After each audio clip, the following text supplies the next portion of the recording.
வந்திருக்க பத்திரிகை, தொலைக்காட்சி, இணையதள நண்பர்கள், கேமராமேன், ஃபோட்டோகிராஃபர்ஸ் எல்லாருக்கும் வணக்கம். இங்கே உட்காந்துருக்க தாய் கிழவி டீம் எல்லாருக்கும் வணக்கம். மற்ற ஃபங்க்ஷன்லலாம் வந்து நம்ம அடுத்து பேச போகிறோம் போது நம்ம என்ன பேசணும், இது பேசணும், நேரம் வேற குறைவாக இருக்கு, இது ஓடிட்டுருக்கோம். இந்த ஃபங்க்ஷனில் மட்டும் ஆரம்பத்துலேருந்தே எனக்கு முன்னாடி ராதிகா மேம் பேசுகிறதுனால அவங்க என்ன பேச போகிறாங்களோ, அதில் என்னெல்லாம் இருக்குமோ, இதில் என்னெல்லாம் வருமோ, ஹெட்லைன்ஸான்ற ஒரு பதட்டத்திலே பார்த்துட்டு, அதனால நான் என்ன பேசணுங்கிறதே யோசிக்கவே நான் மறந்துட்டேன். தாய்க்கிழவி வெற்றி கொண்டாட்டம். முதல்ல இந்த படத்துக்கு இவ்வளவு பெரிய வரவேற்பும் வெற்றியும் கொடுத்த தமிழக மக்கள் எல்லாருக்கும் எங்களுடைய மனமார்ந்த நன்றிகள். இது வந்து உங்களுடைய ஃபேமிலியில் சம்மந்தப்பட்ட ஒருத்தருடைய கதையாக நீங்கள் கொண்டாட ஆரம்பித்ததும், அதை பற்றி வெளியில் வந்த ஒரு பாசிட்டிவ் வேர்ட் ஆஃப் மவுத்தும், அதுதான் இந்த படத்தை இவ்வளோ பெருசாக ரீச் ஆகியிருக்கு. பட் அவங்கள்ட்ட கொண்டு போய் சேர்த்தது ப்ரெஷ் ஷோ. நாங்கள் ரொம்ப ரொம்ப பிலீவ் பண்ணது இந்த படத்தை எப்படி கொண்டு போய் சேர்க்குறதுன்னு போது, ப்ரெஸ்ஸுக்கு ஷோ போடுவோம், மீதி அவங்க பார்த்துப்பாங்க கலை அப்படின்னு நான் சொன்னேன். அதனால தான் ப்ரெஷ் ஷோ வந்து ஃபேமிலி ஷோவாக ஏற்பாடு பண்ணோம். அங்கே நான் வந்து சிவா சொன்ன மாதிரி ஃபீட்பேக் பார்க்க போனது, இங்கே இவங்க என்ஜாய் பண்ணிட்டாங்கன்னா இதுதான் தமிழ்நாடு ஃபுல்லாக நடக்க போகுது அப்படின்றது தான் அன்னைக்கு நான் பார்க்கறதுக்காக நான் துடிச்சிட்டே இருந்தது. அன்னைக்கு நீங்கள்லாம் கொடுத்த வரவேற்பும், நீங்கள் அதுக்கப்புறம் இதை பற்றி எழுதின விதமும், அது வந்து மக்கள்கிட்ட கொண்டு போய் சேர்த்துச்சு. மக்கள் இப்போ அந்த படத்தை எடுத்துக்கிட்டாங்க. இங்கே நாங்கள் படத்தோட வெற்றியை நாங்கள் கொண்டாடிட்டு இருக்கோம். ஸோ பத்திரிகை, தொலைக்காட்சி, இணையதள நண்பர்கள் எல்லாருக்கும் எங்களுடைய மனமார்ந்த நன்றிகள் நீங்கள் கொடுத்த இந்த சப்போர்ட்டுக்கு. இந்த படம் வந்து ஆரம்பிக்கும் போது சிவகுமார் கதை சொல்லும் பொழுது நான் நல்லா சிரித்தேன், என்ஜாய் பண்ணேன். ஆனால் இந்த படத்தில் வந்து எனக்கு டக்குன்னு மனசில் ஒட்டின இடம் வந்து, ராதிகா மேம்கிட்ட கேட்பாங்க பசங்க எல்லாமே, வாரம் பாலசரவணன் கேட்பார், வாரம் ஞாயிற்றுக்கிழமை மதுரைக்கு போனியே, எங்கே தான் அத்தா போனேன் அப்படின் போது எனக்கு ஒரு க்யூரியாசிட்டி, என்ன பண்ணியிருப்பாங்க அங்கே போய் ஏதாவது பணம் சம்பாரிச்சிருப்பாங்களா, ஏதாவது வேலை ஏதாவது பார்த்துருப்பாங்களா, தொழில் இல்லை அங்கே ஏதாவது காசு கிடச்சிருக்குமா, என்னென்னமோ யோசிச்சு பார்த்தேன். அவர் ஓப்பன் பண்ண விதம் வந்து, அவங்க அழகாக பொறிக்கடலை சாப்பிட்டுட்டு ஜாலியாக வராங்கன்னாரு. அந்த இடத்துல இருந்து எனக்கு மைண்ட் ஒரு மாதிரி ஆயிடுச்சு. ஏன்னா எல்லாரும் ஓடிக்கிட்டே தான் இருக்கோம், நமக்குன்னு நம்ம வாழ்க்கையில் 5 நிமிஷமாவது ஸ்பெண்ட் பண்ணுறோமான்றதை அந்த இடத்துல ஆரம்பித்தார் சிவா. அது எனக்கு இப்போ சொல்லும்போது எனக்கு சிலிர்க்குது. அங்கே ஆரம்பித்து அந்த கதை வந்து போயிட்டே இருந்துச்சு. அந்த இடத்துலேயே முடிவு பண்ணிட்டேன், இது பயங்கரமான தாட்டுன்னு. ஏன்னா முதல்ல நம்மளை நம்ம சந்தோஷமாக வச்சுக்கிறது தான் முதல் இதுன்னு நினைக்கிறேன். இந்த வாழ்க்கையில் நம்ம என்னைக்காவது எவ்வளவு நாள் வாழ்க்கையில் நம்ம சந்தோஷமாக இருந்திருப்போம், இல்லை எத்தனை முறை நம்ம நிம்மதியாக ஃபீல் பண்ணியிருப்போம், அப்பாடா ஓகே. ஏன்னா பிரச்சனை இருந்துக்கிட்டே தான் இருக்க போகுது, அதுக்கு நடுவில் நம்மளை சந்தோஷப்படுத்திக்கிறதுன்னு ஒன்று இருக்குல்ல. அதை இந்த படத்தில் சிவா சொல்லும் போதுலேருந்து எனக்கு இந்த படத்தோட பெர்ஸ்பெக்டிவே மாறிடுச்சு. அப்படியே கடைசியாக பேசின வரைக்கும் அப்போ முடிவு பண்ணது தான் இந்த படத்தை பண்ணியே ஆகணும் அப்படிங்கிறது. அண்ட் அந்த சீன் சொன்னோடனே, சிவா நீ பயங்கரமான ஆலியா, கதை சொல்லும்போது ரொம்ப சாஃப்டாக அப்படி தான் இருக்கும், கதை சொல்லும்போது ரொம்ப ரொம்ப ரொம்ப தூரத்தில் இருந்தாலும் இந்த கதை கேட்கவே கேட்காது, பக்கத்தில் போய் தான் கேட்கணும். அன்னைக்கு ஆரம்பிச்சது, அன்னையிலேருந்து நான் வந்து இந்த படம் ஜெயிச்சிரும், ஓடிரும், லாபம் வந்துடும், அந்த ஆங்கிள்குள்ளே நான் இல்லவே இல்லை. ஒரு சூப்பர் படம் நம்ம பண்ண போகிறோம், ஒரு சூப்பர் படம் பண்ண போகிறோம், ஒரு செம படம் பண்ண போகிறோம் அப்படின்றது மட்டும்தான் தோணிக்கிட்டே இருந்துச்சு. கலை வந்து இந்த படத்துடைய நம்பர்ஸ்லாம் பேசினார். நான் ஆடியோ லான்ச்சில் சொல்லிட்டேன், இது வந்து எங்களுக்கு ஆல்ரெடி லாபம்னு. நான் அன்னையிலேருந்து இதோட நம்பர்ஸை பற்றி நான் பேசுகிறத விட்டுட்டேன். நான் என்னெல்லாம் ரசித்தேனோ அது எல்லாத்தையும் ஆடியன்ஸ் அதே இடத்துல கை தட்டும் போதும், அதே இடத்துல விசில் அடிக்கும் போதும், அதே இடத்துல அவங்க கண் கலங்கும் போதும் எனக்கு ரொம்ப ரொம்ப சந்தோஷமாகவும் திருப்தியாகவும் இருந்தது சிவா. அந்த டைம்லலாம் நான் யோசிச்சது என்னென்னா, நம்ம ஒரு பயங்கரமான தயாரிப்பாளர், நம்ம ஒரு பயங்கரமான நடிகர்லாம் இல்லவே இல்லை, நம்ம ஒரு நல்ல ரசிகன் அப்படின்றது எனக்கு தோணுச்சு. ஏன்னா இந்த சினிமாவும் படங்கள் பண்ணிக்கிட்டே இருக்கும்போது விமர்சனங்கள்லாம் சில இது வந்துகிட்டே இருக்கும்போது நம்மளை அது குழப்பி விட்டுரும். எனக்கு அது நடந்திருக்காது. அப்போ குழப்பும் போது நம்மளுக்குள்ளே இருக்க ஏன்னா எனக்குள்ளே இருந்த ரசிகன் தான் என்னை இந்த சினிமா கூட்டிகிட்டு வந்திருக்கான், வேற யார் கூட்டிகிட்டு வருவான், அந்த ரசிகன் தான் கூட. அவன் கரெக்டாக இருக்கானா, அவன் அலைவாக இருக்கானான்றதுல எனக்கு ஒரு குழப்பம் இருந்துகிட்டே இருந்துச்சு. அந்த குழப்பத்தை மொத்தமாக தீர்த்தது இந்த தாய் கிழவியும் சிவகுமார் முருகேசனும் தான். எப்போவுமே நல்ல ரசிகனாக இருக்கணும்னு நினைக்கிறேன். அது இந்த படம் ஆரம்பத்துலேருந்து எனக்கு கிடச்சிட்ருக்கு. இந்த கதையை நிஜமாக்கிய அதுக்கப்புறம் சுதன் வந்தார், பேஷன் ஸ்டுடியோஸ். அவர் வந்து ஒரு 4850 படம் ப்ரொடியூஸ் பண்ணிட்டு இருக்காரு. அதில் ஒரு படமாக இந்த படம் இருக்குது. அவருக்கு ஞாபகம் இருக்குமான்னு தெரியல. இந்த ஃபங்க்ஷன் அடிக்கடி வைக்கிறது காரணமே சுதன், நீங்கள் தான் இந்த படத்தோட ப்ரொடியூசர், இந்த படத்தில் நீங்களும் இருக்கீங்க, வாங்க ஃபங்க்ஷனுக்கு வந்துட்டு போங்க, நான் சிவா வந்துட்டு போகிறேன் அப்படின்னு சொல்லி வந்துட்டு போவார். காலையில் ஒரு பூஜை போடுவார், சாயங்காலம் ஒரு சக்ஸஸ் மீட் போவார், அந்த மாதிரி இருக்கார். ஸோ சுதன் உள்ளே வந்தோடனே அவரும் பயங்கர எக்ஸைட் ஆகிட்டார் இந்த படத்தை பற்றி. சுதன்கிட்ட சொன்னேன், சுதன் ஜாலியாக இருங்க, இந்த படம் எனக்கு ரொம்ப ஸ்பெஷல். நான் சிவா கார்த்திக் வேணுகோபால்கிட்ட சொல்லிட்டு இருந்தேன், இந்த படம் எனக்கு ஒரு குழந்தை மாதிரி, இதை நான் அப்படி பார்த்துப்பேன்னு. அப்படி தான் நான் பார்த்துக்கிட்டு இருக்கேன் இப்போ வரைக்கும். ஸோ என் குழந்தை எனக்கு என்ன காசு கொடுத்துச்சுன்னு நான் பார்க்க மாட்டேன். அது சிரிச்சா என் கண்ணில் தண்ணி வரும், அது நடந்தால் எனக்கு தண்ணி வரும். அந்த மாதிரி தான் நீங்கள் பேசும்போதெல்லாம் இருக்குது சிவா. எனக்கு இப்போ பயங்கர எமோஷனல் ஆக்கிட்டீங்க, நான் பயங்கர கண்ட்ரோல் பண்ணிட்டு உட்காந்தேன். ஸோ சுதன் உள்ளே வந்து அவரும் எக்ஸைட்டடாக நான் இதை பார்த்துக்குறோம் அப்படின்னு சொன்னோம். அப்புறம் இந்த டீம் வந்தாங்க, அவங்க எல்லாரும் ஆல்ரெடி செட் ஆகிருக்கு. ஸோ எல்லாருக்கும் ரொம்ப ரொம்ப நன்றி. உங்களுடைய உழைப்பு ரொம்ப ரொம்ப அபரிமிதமானது. இல்லைன்னா நினச்ச இந்த பட்ஜெட்டில் இந்த சைஸில் இந்த படத்தை பண்ணியிருக்க முடியாது. ஹேட்ஸ் ஆஃப் உங்கள் எல்லாருக்குமே, பயங்கரமாக பண்ணிட்டீங்க, டீமில் இருக்க டெக்னீஷியன்ஸ் எல்லாமே. அண்ட் ஆர்டிஸ்ட் யாரெல்லாம் சிவா கொண்டு வரும்போது ரொம்ப குட்டியாக கொண்டு வந்தார் இந்த பட்ஜெட்டு எல்லாமே. ஏன்னா அவருக்கு அதுக்கு முன்னாடி இருந்த அனுபவங்களாக இருக்கலாம், இல்லை இந்த மாதிரி இருந்தால் தான் பண்ணுவாங்கன்னு சொல்லி. அதை அப்படி பண்ணக்கூடாது சிவா. இந்த கதை ஒரு செலிப்ரேஷனாக இருக்குது, எனக்கு ஒரு லைஃபோட செலிப்ரேஷன் இந்த படம். இதுக்கு என்ன செலவு பண்ணுமோ அதை பண்ணணும், அதை பண்ணுவோம் அப்படின்றதுக்கு அப்புறம் தான் யார் கேஸ்டிங் போகலான்னு ஒருத்தராக வந்தது. பாலசரவணன் கதை கேட்கும்போதே ஃபஸ்ட்டு வந்துட்டார் எனக்கு அந்த சீன் வரும்பொழுதே. அதுக்கப்புறம் பாலசரவணன் வந்தார், அருள்தாஸ் அண்ணன் வந்தாங்க, சிங்கம்புலி அண்ணன் வந்தாங்க, முத்துக்குமார், ரேச்சல், இவங்க எல்லாருமே வந்தாங்க. கடைசியாக தான் வந்தார் விநாயக் மகாதேவ்ன்ற மாதிரி. நான் லாஸ்ட்டாக கேட்டேன், இந்த பாட்டி கேரக்டர் யார் பண்ண போகிறாங்க, கிழவி கேரக்டர் வந்து ராதிகா மேம் அப்படின்னு சொன்னாங்க. நான் ஏற்கனவே சொல்லியிருக்கேன், ராதிகா மேம் அந்த ரோலில் அந்த லுக்கில் பார்த்த பிறகு எனக்கு இன்னும் பயங்கர ஜாலியாகிடுச்சு. இன்றைக்கி தேட்டரில் பார்க்குற ஃபீல் எனக்கு அங்கே வர ஆரம்பிச்சிடுச்சு. இந்த மாதிரி ராதிகா மேமோட இவ்வளோ எக்ஸ்பீரியன்ஸையும் சேர்த்து தான் இந்த படத்துக்கு கொண்டு வராங்க. அவங்க இந்த படத்துக்கு அந்த உழைப்பு மட்டும் இல்லை, இவ்வளோ வருஷம் நீங்கள் உங்களுடைய ஒர்க் மேம், உங்களோட நீங்கள் லெஜெண்டரியாக பண்ணியிருக்க விஷயங்கள் எல்லாத்தையும் சேர்த்து இந்த படத்துக்குள்ளே கொண்டு வரீங்க. அந்த மாதிரி தான் ஒவ்வொருத்தரும் அவங்களுடைய வலியையும் வேதனையும் இந்த இண்டஸ்ட்ரிக்குள்ளே இருந்த போராட்டத்தையும் சேர்த்து இதுக்குள்ளே ஒரு கேரக்டராக கொண்டு வந்தாங்க. எனக்கு இந்த படத்தில் ஹீரோ இல்லைன்னுலாம் எனக்கு தோணுனதே இல்லை. இந்த படத்தில் அவ்வளவு ஸ்டார்ஸ் இருந்தாங்க. கமல் சார் அன்னைக்கு சொன்னது இன்னைக்கு நிஜமாயிருக்கு. இந்த படத்தில் இவ்வளவு நட்சத்திரங்களை நீங்கள் உருவாக்கியிருக்கீங்கன்னு சொன்னாங்க. அவ்வளோ நட்சத்திரங்களும் இதுக்குள்ளே இருந்திருக்கிறாங்க. ஸோ நீங்கள் எல்லாரும் சேர்ந்து இதை வந்து ரொம்ப ஒரு ஸ்பெஷல் ஃபிலிமாக ஆக்கிட்டீங்கன்றது எனக்கு ரொம்ப சந்தோஷம். ஜார்ஜ் மரியான் அண்ணன், முத்துக்குமார் அண்ணன் எல்லாருமே, சாரி நான் பேர் சொல்லாமல் விட்டுறக்கூடாது. அப்புறம் நம்மளுடைய மியூசிக் டைரக்டர் நிவாஸ் பிரசன்னா, எப்போ ஹீரோவாக போகிறீங்கன்னு கேட்டவுடனே கூலிங் கிளாஸ் போட்டு உட்காந்துட்டாப்புல. மிஸ்கின் சார் மாதிரி வேற எங்கேயோ பார்த்துக்கிட்டே இருக்காப்புல.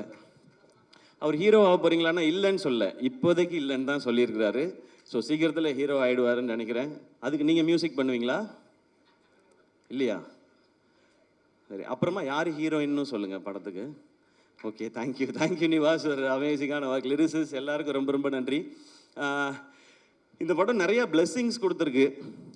நான் அதை தான் இங்கே ஷேர் பண்ணணும்னு நினைக்கிறேன். ஏன்னா நிறைய வீடியோஸ் பார்க்குறேன், நிறைய மெசேஜஸ் பார்க்குறேன். நீங்கள் வந்து எங்களுக்குள்ள ஒரு பெரிய ஒரு எம்பவர் பண்ணியிருக்கீங்கன்னு சொல்கிறாங்க. ஸோ பெரிய ரெஸ்பான்சிபிலிட்டியாக பார்க்குறேன். உங்கள் எல்லாருக்கும் ரொம்ப ரொம்ப நன்றி. அதை தான் இந்த டீம் அச்சீவ் பண்ணியிருக்கோன்னு நினைக்கிறேன். இதில் ரொம்ப ரொம்ப முக்கியமாக நான் 2 பாயிண்ட் மட்டும் சொல்லணும்னு நினைக்கிறேன். இந்த படம் என் வாழ்க்கையில் நிறைய பேரை இதை ஞாபகப்படுத்தினதுக்காக பண்ணப்பட்ட படம் தான். ஃபஸ்ட்டு என் அம்மா. 17 வயசில் எல்லாருக்கும் ஏற்கனவே சொன்னதான், இன்னொரு முறை சொல்லணும்னு நினைக்கிறேன். அப்பா இறந்த பிறகு அவங்களுக்கு தெரிஞ்ச வகையில் அந்த குடும்பத்துக்குள்ளே இருக்க காசெல்லாம் பத்திரப்படுத்தி சேர்த்து வச்சு படிக்க வச்சு, என்னையும் அக்காவையும் படிக்க வச்சு கல்யாணம் பண்ணி வச்சு பண்ணாங்க. அவங்க எனக்கு இந்த பவுனுத்தாய் தெரிஞ்சாங்க, அம்மா தெரிஞ்சாங்க இதில்.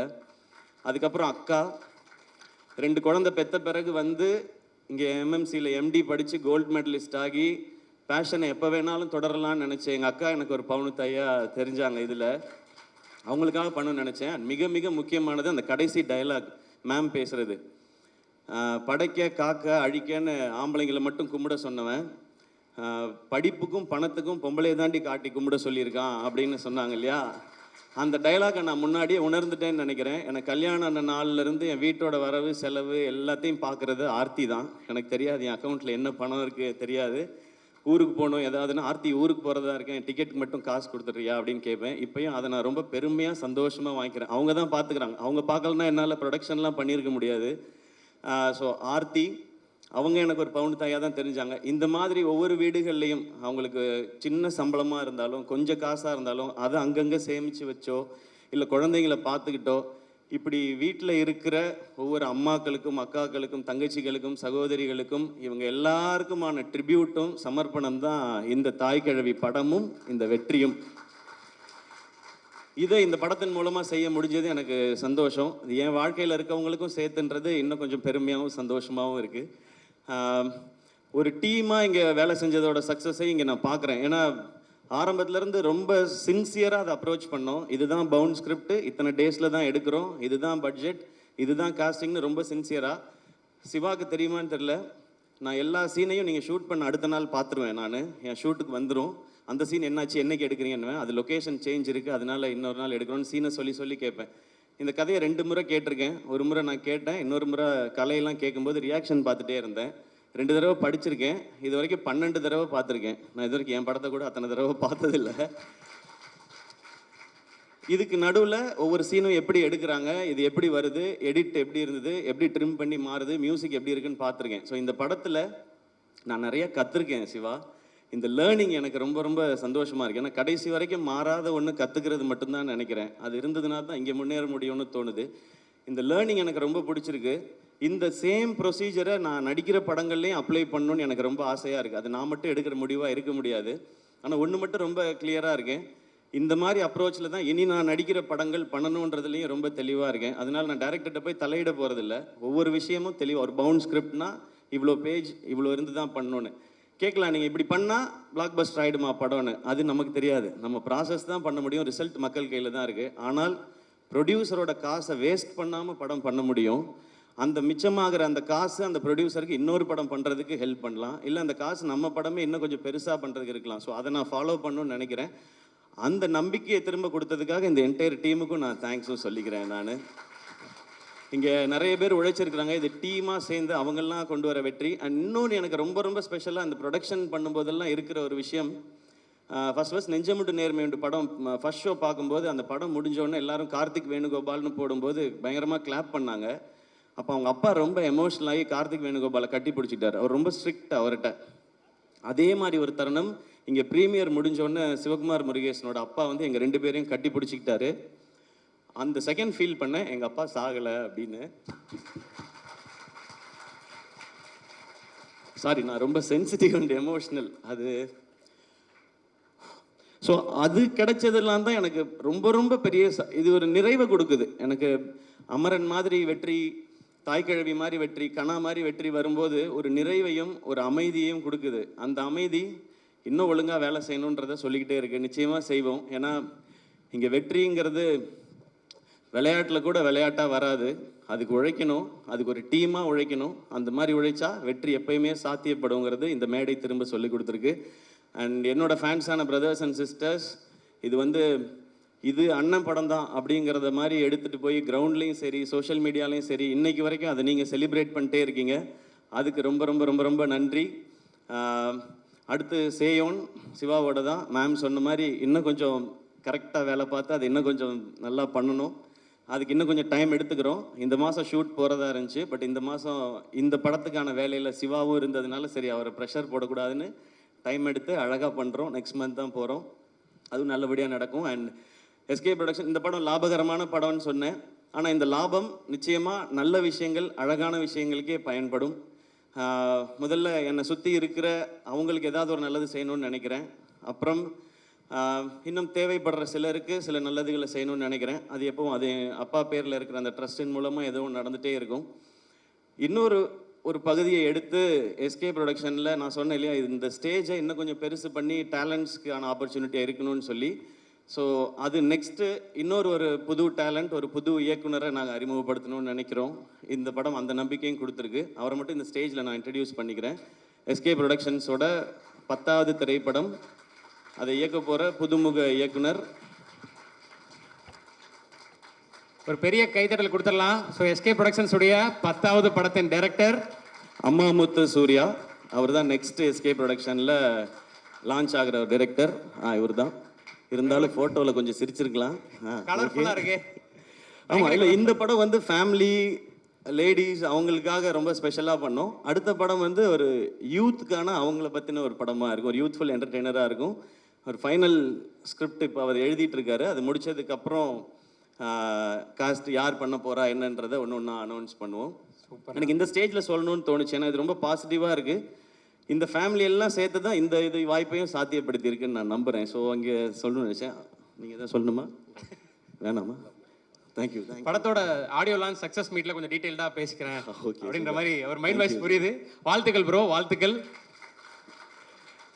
தேங்க்யூ. நான் யாரையாவது மிஸ் அண்ட் இந்த படத்தை எங்களோட சேர்ந்து பிஸ்னஸ் பார்ட்னர்ஸாக இருந்த ஹாட் ஸ்டார், விஜய் டிவி, அவங்க ஆரம்பத்துலேருந்து இந்த படத்தை ஓன் பண்ணாங்க. அண்ட் அதே மாதிரி ஏஜிஎஸ், முக்கியமாக அர்ச்சனா, அவங்களுக்கு எங்களுடைய நன்றி. விதுஷ், அஹிம்சா அண்ட் மற்ற டெரிட்டரியில் டிஸ்ட்ரிபியூட் பண்ணவங்க, அண்ட் சாரிகாமா, அவங்களோட நம்மளோட அசோசியேஷன் எல்லாமே பயங்கரமாக இருக்குது. ஒரு அமரன், இப்போ தாய் கிழவி அப்படின்னு சொல்லி அது தொடரும் அப்படின்னு நான் நம்புகிறேன். ஸோ யாரையாவது ஆர்டிஸ்ட் யாரையாவது மிஸ் பண்ணியிருந்தால் மன்னிச்சுங்க. அண்ட் முக்கியமாக assistant directors and camera department, படத்தில் பின்னாடி ஒர்க் பண்ண அத்தனை பேருக்கும் அந்த நான் டீமாக நீங்கள் எல்லாரும் சேர்ந்து ஒன்று பண்ணியிருக்கேன்னு சொன்னேன்ல, அது உங்கள் எல்லாருக்கும் சேர்த்தது தான்.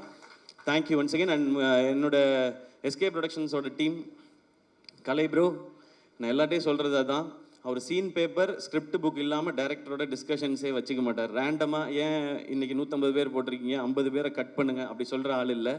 இது என்ன சீன், எங்கே நடக்குது, அதை ஃபுல்லாக படித்து இது என்ன டியூரேஷன் வரும்ன்றது வரைக்கும் அவர் பிளான் பண்ணி தான் பண்ணுவார். ஸோ நம்ம நினைக்கிற விஷன் அச்சீவ் பண்ணுறதுக்கு அந்த மாதிரி ஆட்களோட பயணிச்சா தான் முடியும். ஸோ கலை, அதுக்கப்புறம் ராகுல் தான் டிசைன்ஸ் எல்லாம் அவரை தான் போட்டு விரட்டிக்கிட்டே இருப்போம். ராகுல், கார்த்தி, திவாகர், உங்கள் எல்லாருக்கும் ரொம்ப ரொம்ப நன்றி. நான் ரொம்ப ஆசையாக பண்ண படம் இது. அதில் ஒரு சின்ன ஒரு டென்ட் கூட விடாமல் இந்த செகண்ட் வரைக்கும் பார்த்துக்கிட்டது இந்த 4 பேரும். உங்களுக்கு ரொம்ப பெரிய நன்றி. அண்ட் என்டையர் டீமுக்கும் மீண்டும் ஒரு முறை நன்றி, வாழ்த்துக்கள். இது ஒரு செலிப்ரேஷன். இன்னொரு செலிப்ரேஷன் ஒன்று இருக்குது, இன்னும் பெருசாக. அதுவும் நான் உங்களுக்கு சொல்கிறேன். அப்பயும் நீங்கள் இதே மாதிரி வரணும். ஏன்னா அருள்தாஸ் அண்ணன், முத்துக்குமார் அண்ணன், சிங்கம்புலி அண்ணன், பாலா, ஜார்ஜ் மரியான், ரேச்சல் எல்லாமே பயங்கர பிஸியான ஆர்டிஸ்ட்டு. இன்றைக்கி ஏதோ 2 ஷூட்டை கேன்சல் பண்ணிட்டு தான் வந்திருப்பாங்க. அதுக்கும் நீங்கள் கண்டிப்பாக இதே மாதிரி வரணும், ஏன்னா நான் ஃபேமிலியாக பார்க்குறேன் அப்படின்றதுனால. ஸோ மீண்டும் நன்றி. முத்துக்குமாரன், உங்களுக்கு தானே முனிஷ்காந்த் அண்ணா? ஓகேடா, எல்லாம் வந்துடுற இல்லை முனிஷ்காந்த் அண்ணன் இப்போ எல்லாமே வந்து படம் சூப்பராக போகுது அப்படின்னா அவர் ரியாக்ஷன் எல்லாம் அந்த ரியாக்ஷன் தான் ஃபுல்லாக நாங்கள் பண்ணிகிட்ருக்கோம். அண்ட் ரொம்ப எமோஷ்னலான ஸ்டேஜ். அதனால எங்கே ஆரம்பித்து எங்கே முடித்தேன், யாரை பற்றி பேசியிருக்கேன், யாரை தெரில. நான் இன்னொரு வாட்டி வீடியோ பார்த்தா தான் தெரியும். அண்ட் பத்திரிகையில் இருக்கிற நிறைய பேர் நண்பர்கள் வந்து இந்த மாதிரி ஒரு படம் நான் பண்ணதில் வந்து அவ்வளவு மகிழ்ச்சி அவங்களுக்கு. எப்பவும் படம் நல்லா இருந்துச்சுன்னா ஒரு 4 வரியில் மெசேஜ் வரும். இந்த மாதிரி ஒரு 10 வரி இல்லைன்னா வாய்ஸ் நோட் ஒரு 2 நிமிஷம் 2.5 நிமிஷத்துக்கு வருது. அது எனக்கு ரொம்ப ஸ்பெஷலாக இருக்குது. அதுக்கு ஒரு முறை உங்கள் எல்லாருக்கும் நன்றி. தேங்க்யூ. 2-3 தடவைலாம் கேட்டுப்பேன் நான். தேங்க்யூ. ரொம்ப நன்றிண்ணா. ஏன்னா எவ்வளவு கனெக்டடாக இருந்திருக்கீங்க.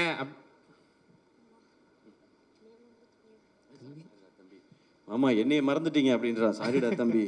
பவுனுத்தாய் வசூலுக்கு வந்துட்டான்னு ஃபர்ஸ்ட் டைம் பவுனுத்தாய் இவ்வளோ வசூல் பண்ண போகிறான்னு அனௌன்ஸ் பண்ணது இவர் தான்.